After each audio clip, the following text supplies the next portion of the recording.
Morning भाई लोग।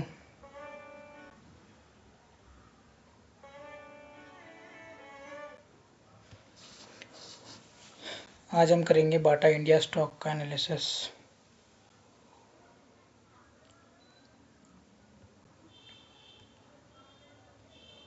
जैसे आप देख सकते हैं बाटा इंडिया स्टॉक, पहले अपन वन सॉरी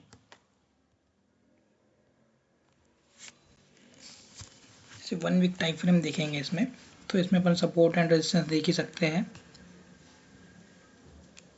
ये भी चल रहा है 950 के आसपास। हमारी पहली एंट्री थी यहाँ पे, जो मैंने ली थी, आप देख सकते हैं। जिसमें हमने एसएल बुक करके जो हमारा प्रॉफिट था उसको लेके हमने निकल चुके हैं। उसके पहले भी हमारा प्लान था कि यहाँ पे एग्जैक्ट यहाँ पे जो ये मेरा कर्सर है 1200 के आसपास हमारी एंट्री थी, लेने वाले थे। मगर फिर हमने वेट किया क्योंकि आसपास में रिज़ल्ट आने वाला था, और फिर रिज़ल्ट के आते आते ही रिज़ल्ट का हमने वेट किया, और रिज़ल्ट आते आते ही उसने ऐसा गैप डाउन दिया कि कुछ ना कुछ कंपनी में बैड न्यूज़ है जो हमें पता नहीं है, क्योंकि जिससे शेयर्स बिक चुके हैं। उसके बाद में उसने जो सपोर्ट वाली लाइन थी उसको सपोर्ट किया।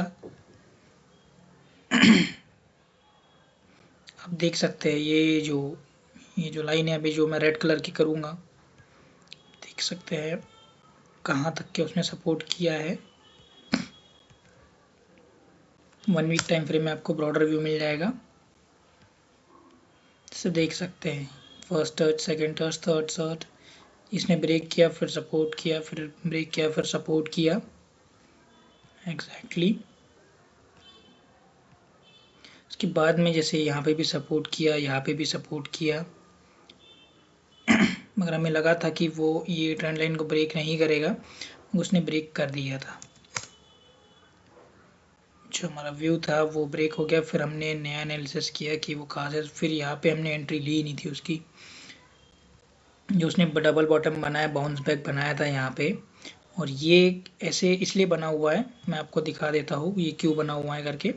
मैं इसको लेफ्ट हैंड साइड में एक्सटेंड कर देता हूँ। ठीक है, मैंने अभी इसको लेफ्ट हैंड साइड ये मैंने क्यों बनाया ये देख लेते हैं एक बार, आपको थोड़ा अच्छा लगेगा और आपको थोड़ा सीखने के लिए मिलेगा। जैसे यहाँ पे आप देख सकते हैं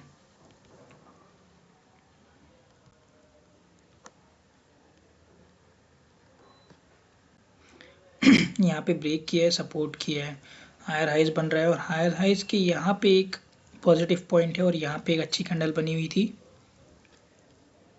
जो एक पॉजिटिव साइन है। फिर यहाँ पे एक हल्का सा सपोर्ट लेते हुए, फिर यहाँ से एक सपोर्ट लेते हुए, तो ये एक ब्रॉडर व्यू बनता है 1000 के आसपास का।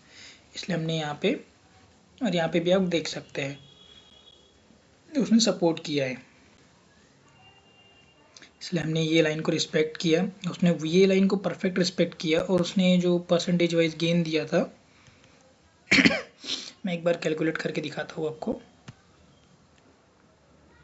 अगर यहाँ अपन लेते थे छोटा सा एसएल लेके, तो हमारा 20% का कैपिटल गेन होता था, 20% गेन।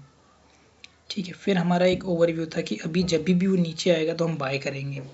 तो ये धीरे धीरे नीचे आके नीचे आके नीचे आके फिर नीचे आया, और एक गैप डाउन दिया उसने, प्रॉपर गैप डाउन दिया। ये गैप डाउन क्यों दिया पता नहीं, कोई बिग प्लेयर्स ने इसने शेयर सेल किया होगा। ये लाइन को हम फिर से ब्लैक कर देते हैं जहाँ, ताकि बाद में दिक्कत ना हो। ठीक है, पर उसने, मैंने जो प्रीवियस में एंट्री नहीं ले पाया था, तो मैंने इस वक्त एंट्री ली ताकि मैं ये एंट्री को मिस ना कर सकूं, और मेरा प्रॉपर एसएल था ये लोअर लो के नीचे में, जो ये लोअर लो है।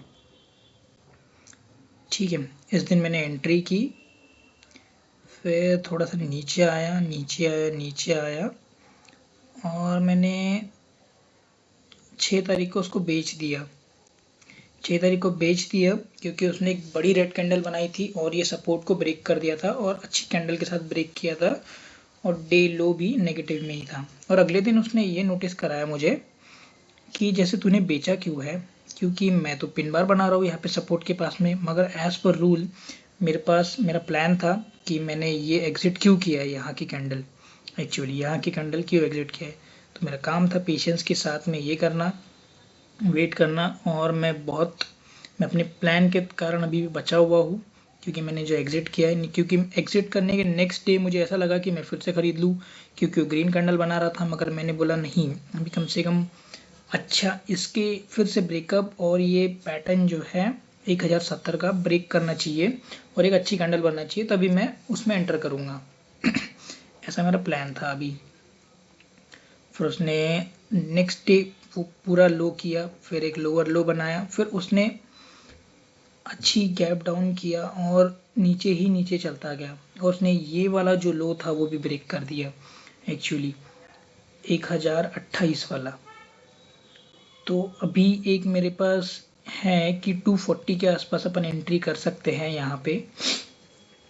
यहाँ पे क्यों एंट्री कर सकते हैं मैं आपको बताता हूँ एक बार। जैसे मैं 250 चल रहा है ना, ठीक है, अपन प्रीवियस 1 वीक डे में जाएंगे, ठीक है, 1 वीक के टाइम फ्रेम में जाएंगे, और यहाँ कहाँ पे सपोर्ट है वो देख लेते हैं अपन एक बार। जैसे 240 का था, एक बार देख लेते हैं, ये एक था मगर उसने ब्रेक कर दिया है जो इसके आसपास में है। अभी नेक्स्ट सपोर्ट देखते हैं अपन, तो ये 2019 का सपोर्ट है यहाँ पे इसके आसपास। तो मेरे हिसाब से वो 930 के आसपास आना चाहिए, ठीक है। ये एक प्लान बनाएंगे अपन, इसको राइट साइड एक्सटेंड कर देता हूँ मैं, ठीक है। तो जैसे अभी मैंने एक्सटेंड कर दिया है इसको, अपन वहाँ जाके देखेंगे, एक प्लान बनाएंगे। मैक्सिमम जो मैं ड्रॉ डाउन लेता हूँ 1 to 1.5% as per my capital, okay. तो अभी जो अपना यहाँ पे होगा 10% एंट्री रूल, इसको तो मैं छोटा कर देता हूँ ताकि, ठीक है, अभी इसको तो मैंने छोटा कर दिया है, जो प्रीवियस एंट्री है। मैं अभी यहाँ पे एक लाइन बना देता हूँ कि अपना एंट्री और एग्जिट कैसा रहेगा। ये वाली लाइन में डिलीट कर देते हैं, ये भी, एक मिनट, मिसमैच लाइंस जो है ना डिलीट कर देते हैं अपन अभी, ये भी एक डिलीट कर देते हैं।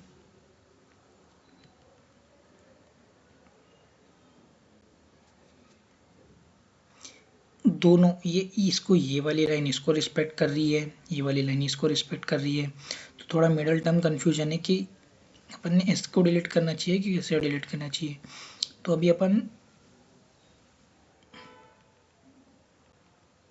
1 वीक टाइम फ्रेम में चले जाएंगे, ब्रॉडर व्यू में अच्छा व्यू मिलता है अपन को।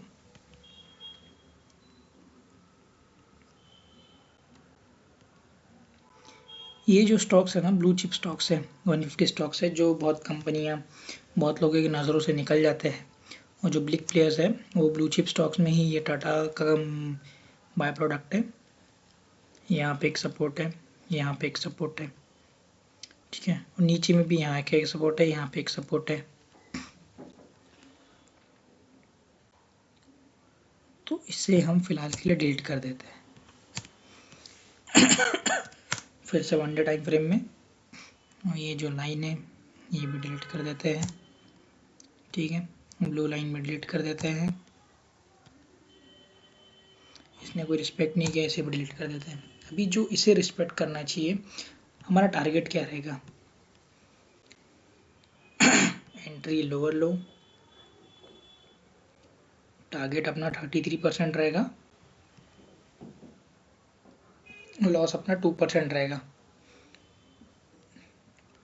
एंट्री दिख रही है आपको, 250 के आसपास ले सकते हैं, कोई एग्जैक्ट रेशियो नहीं है, जैसे भी नेक्स्ट कैंडल बनती है, और एग्जिट प्रॉपर है, ये जोन के बाहर निकल गया या बड़ी कैंडल निकल गई एग्जिट होने के बाद अगर फिर से ऊपर आ रहा है तो कोई दिक्कत नहीं है, क्योंकि ये एक रूल है एंट्री एंड एग्जिट का। यहाँ पे अपन खेलते हैं मैक्सिमम प्रोबेबिलिटीज़।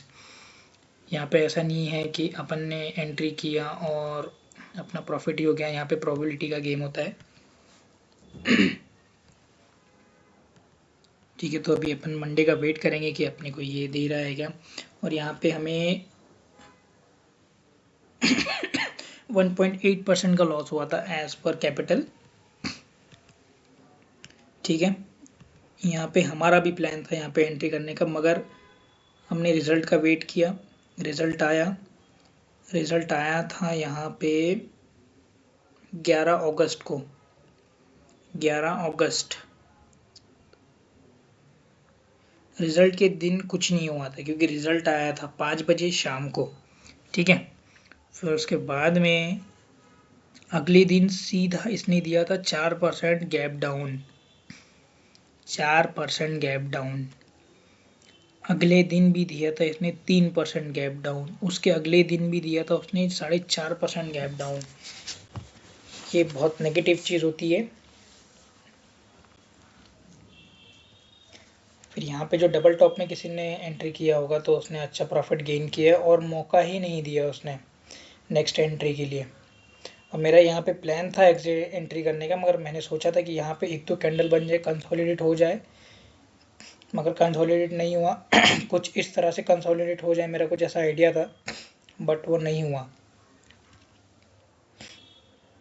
फिर अभी यहाँ पे है, यहाँ पे जो सपोर्ट ले रहा है, यहाँ पे एक बल्क एंट्री हुई है। देखते हैं अभी किस हिसाब से प्लान जाता है। तो